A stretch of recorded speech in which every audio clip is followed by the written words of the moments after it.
दोस्तों जय भीम। मैं संदीप बौद्ध स्वागत करता हूं आप सभी का आपके अपने चैनल मेरा भारत पर। एक और दलित ने सुसाइड कर लिया। वैसे तो ये कोई बड़ी बात रही नहीं इस देश में, आज से नहीं आज़ादी के बाद से ही रोजाना दलित लोग सुसाइड करते हैं। कॉलेज में, कैंपस में, IITs में ये सबसे बुरा हाल है। अभी रिसेंटली की घटना है जिसके लिए प्रोटेस्ट हो रहा है, ये भी IIT की है। सवाल इस बात का है कि ये तो IIT कॉलेज स्कूल की बात है, उससे अलग ऑफिस में दलित परेशान, उससे अलग नौकरी में परेशान, बिजनेस में परेशान, बस में चलते हुए परेशान, ट्रेन में सफर करते हुए परेशान, स्कूल में पढ़ते हुए परेशान, रेस्टोरेंट खोलते हुए परेशान, खाना खाते हुए परेशान, मंदिर जाते हुए परेशान। क्यों? एक सवाल हमेशा उनसे पूछा जाता है, कौन जात हो भाई? और जैसे ही ये सवाल आता है, जैसे ही पता चलता है, रिकॉग्नाइज होता है कि आपकी जाति कौन सी है, तो सामने वालों का पूरा थॉट ही बदल जाता है। जो कल तक आपको बहुत प्यार करता था, बहुत अपना मानता था, आपकी जाति पता चलते ही उसका सारा रवैया बदल जाता है। उसकी महानता, उसका आपका अपनापन, उसका प्यार सब एकदम ढकोसला बन जाता है। ये जो जातीय शोषण है, मैं इसको कहता हूं जातीय आतंकवाद। और जो ऐसा करते हैं उनको मैं कहता हूं जातीय आतंकवादी।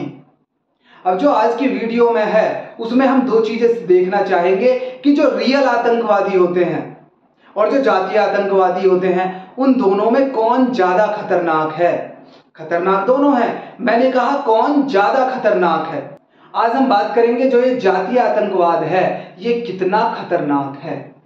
जातीय आतंकवादी, जी हाँ, ये वही लोग हैं जो पहले आपसे बहुत अच्छे से प्यार करते हैं, ये पहले आपसे बहुत अच्छा व्यवहार करते हैं, लेकिन जैसे ही इनको आपकी जाति पता चलता है, जैसे ही इनको पता चलता है कि आप SC ST या OBC की किसी जाति से हो, तो इनका जो नजरिया है वो बदल जाता है। तो जातीय आतंकवादियों पर बात करने से पहले हम जानेंगे कि जो रियल आतंकवादी हैं वो कैसे होते हैं। ये रियल आतंकवादी है, ये बहुत बड़ा फेमस आतंकवादी रहा, इसलिए मैंने इसका फोटो लगा दिया है। ये कौन है? आतंकवादी, सिर्फ आतंकवादी। आतंकवादी हमेशा क्या रखता है? बंदूक रखता है, बम रखता है, मिसाइलें रखता है, और क्या रखता है? और दूसरे आतंकवादी हम देखेंगे इससे मिलते जुलते। ये आतंकवादी है, मुझे इसका नाम नहीं पता, लेकिन फेमस आतंकवादी है। ये भी, इसके साथ भी कॉमन चीज क्या है? हाथ में हथियार, बंदूक, गोले और तो पता नहीं क्या क्या ये लोग रखते हैं। ये भी आतंकवादी हैं। ये अभी जो हम देख रहे हैं ये सब कौन है? आतंकवादी। ये आतंकवादी, ये भी आतंकवादी है।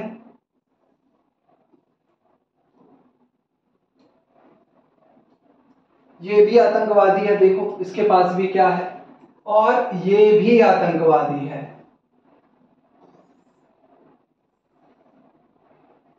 ये सारे भी आतंकवादी हैं। अब जो ये आप देख रहे हो, इनके हाथ में हथियार होते हैं, गोले होते हैं, बारूद होते हैं, बहुत सारी और भी चीजें होती हैं जो इन फोटो में भले नहीं है, लेकिन ये बिना हथियार के कुछ भी कार्य नहीं करते।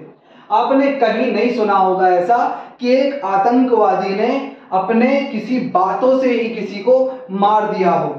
जब भी आपने सुना होगा कि हथियार से मारा। अब हम बात करेंगे उन आतंकवादियों की जो हथियार नहीं रखते। क्या रखते हैं फिर, और कैसे वो लोगों को मारते हैं, कैसे लोगों को वो मार रहे हैं, रोजाना हत्याएं करवा रहे हैं। तो चलो बात करते हैं। अब हम बात करेंगे उन आतंकवादियों की जो हथियार तो नहीं रखते, लेकिन रोजाना लगभग वो हत्याएं कर रहे हैं इस देश में, भारत में खासकर। वो लोगों को प्रताड़ित कर रहे हैं, वो लोगों को मानसिक रूप से परेशान करते हैं, वो लोगों को इस तरह से हानि पहुंचा रहे हैं कि इस देश में बहुत बड़ा तबका अपने आप को अपमानित महसूस करता है। उनके पास क्या होता है? उनके पास होती है उनकी जाति। क्या होती है? जाति।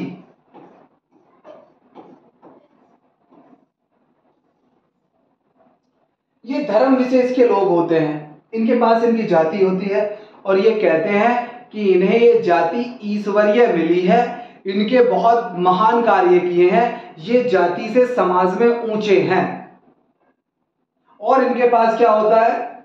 एक तो जाति होती है जो इनकी पहचान होती है, उससे अलग क्या होता है? जो कि हर आदमी के पास होता है, लेकिन इनके पास सिर्फ दिमाग नहीं होता, इनके पास क्या होता है इनके पास जातिवादी दिमाग।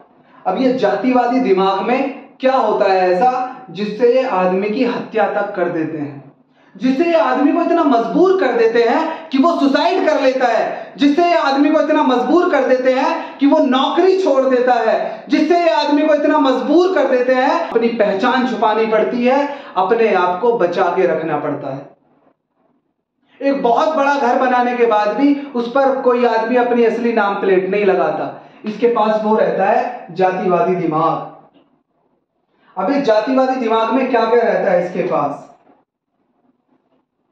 नफरत। जातीय नफरत किससे रहती है? जो इसकी जाति से नीचे कहे जाने वाले लोग हैं इसके अपने धर्म में, क्योंकि जाति कास्ट सिस्टम है इसके धर्म का, और उसमें जो भी इससे नीचे हैं उससे नफरत। नफरत क्यों?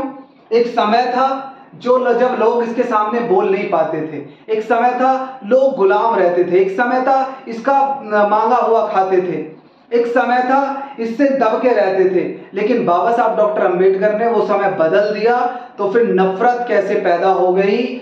जातीय नफरत। दूसरी, आरक्षण।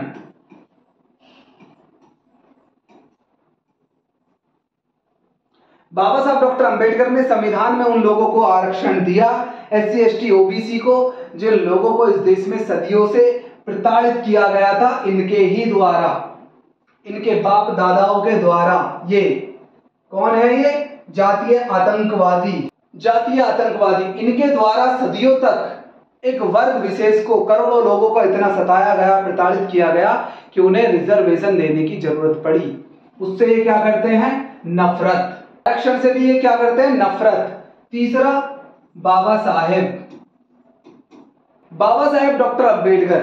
जैसे ही नाम इन्हें मिलता है, ये नाम सुनते हैं, ये जातीय आतंकवादी, इनके अंदर नफरत इतनी विकराल हो जाती है जैसे मानो इनकी कोई जमीन छीन ली हो, इनका कोई जायदाद छीन ली हो, इनका कोई बहुत बड़ा नुकसान कर दिया हो बाबा साहब ने। बाबा साहब डॉक्टर अंबेडकर ने क्या किया था कि जिन लोगों के पास कुछ नहीं था उन्हें रिजर्वेशन दिया ताकि वो पढ़ें, नौकरी करें, और जब वो आगे बढ़ने लगे तो इन्हें नफरत हो गई। किससे?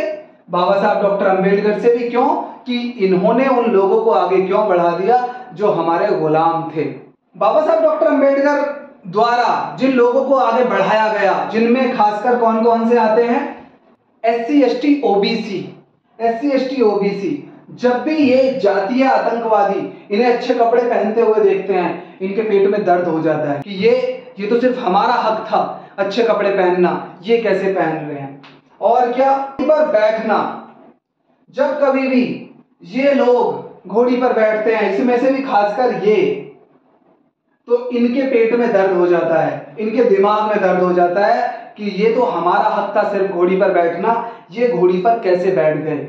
अब बड़ी गाड़ी ले ली इन्होंने किसी ने, तो इनके जातिवादी दिमाग में, जातीय आतंकवादियों के जातिवादी दिमाग में दर्द हो गया, पेट में दर्द हो गया कि ये लोग जो हमारे कभी नौकर थे, जो घिसते थे हमारे आगे, बड़ी गाड़ी में कैसे चल रहे हैं, बड़ा घर। बाबा साहब डॉक्टर अंबेडकर की बदौलत जो इन्हें सब कुछ मिला अधिकार, उससे इन्होंने बड़े घर बनाए, तो इनके दिमाग में जातीय आतंकवादियों के दिमाग में फिर दर्द हुआ कि भाई इनके पास बड़ा घर कैसे आ गया। मूछे, इन्होंने मूछे अगर रख ली किसी ने, तो इनके दिमाग में ये दर्द हो जाता है कि ये कैसे मूछे रख सकते हैं। उदाहरण बहुत सारे हैं और मैं नहीं दूंगा आगे, आप लोग समझदार हैं। अब सवाल यह है कि ये जो जातीय आतंकवादी हैं, अभी तक मैंने ये तो नहीं कहा इनके पास क्या होता है, ना मैंने हथियार की बात की, ना चाकू छुरे की बात की, ना बंदूक की बात की। मैंने किसकी बात की? जातिवादी दिमाग इनके पास है, जिसमें नफरत भरी पड़ी है। किसके खिलाफ? जो मैंने पहले लिखे, और बाकी चीजों के खिलाफ। अब ये नफरत इतनी हावी है, ये नफरत इतनी खतरनाक है कि ये इतना ज्यादा प्रताड़ित कर देते हैं मनुष्य को, कई जगह तो डायरेक्ट अपने हाथ से मार देते हैं जैसे इनको मौका मिलता है। ऐसा नहीं है हथियार नहीं चलाते, हथियार भी चला देते हैं। बहन बेटियों का रेप कर देते हैं। अगर कोई बहन बेटी बहुत सुंदर है, इनकी बात नहीं मान रही, बेबाकी से इनको जवाब दे रही है, तो रेप तक कर देते हैं। आए दिन हमने घटनाएं देखी है, हाथरस जैसा कांड, अभी तक उनको न्याय नहीं मिला, हम लोग सब जानते हैं। उससे अलग क्या करते हैं, ये मानसिक रूप से इतना ज्यादा परेशान कर देते हैं। क्यों? क्योंकि इनके दिमाग में है ये, तो ये दिमाग को प्रयोग करके इतना परेशान कर देते हैं इन लोगों को, इंस्टीट्यूट में, कॉलेज में, नौकरी में, बिजनेस में, सफर में, कि आदमी को एक दिन सोचना पड़ जाता है कि इससे तो यार मैं खत्म हो जाऊं। आप सोचो, एक आदमी हथियार से मारता है, वो खतरनाक है, या एक आदमी बिना हथियार से मार देता है, वो खतरनाक है। एक आदमी छुप के मारता है जो आतंकवादी है, एक आदमी खुले में बाजार में भी मारता है, नग्न कर देता है महिलाओं को भी।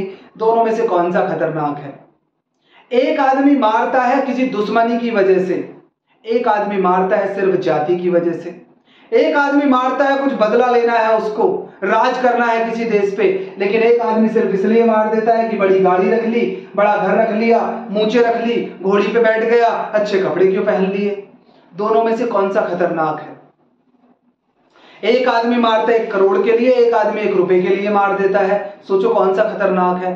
तो जो जातीय आतंकवादी है ये बिना हथियारों के इतने खतरनाक हैं, इस देश में रोजाना कोई दिन नहीं जाता जब इनके द्वारा किसी की हत्या प्रत्यक्ष या अप्रत्यक्ष रूप से इस देश में नहीं होती हो।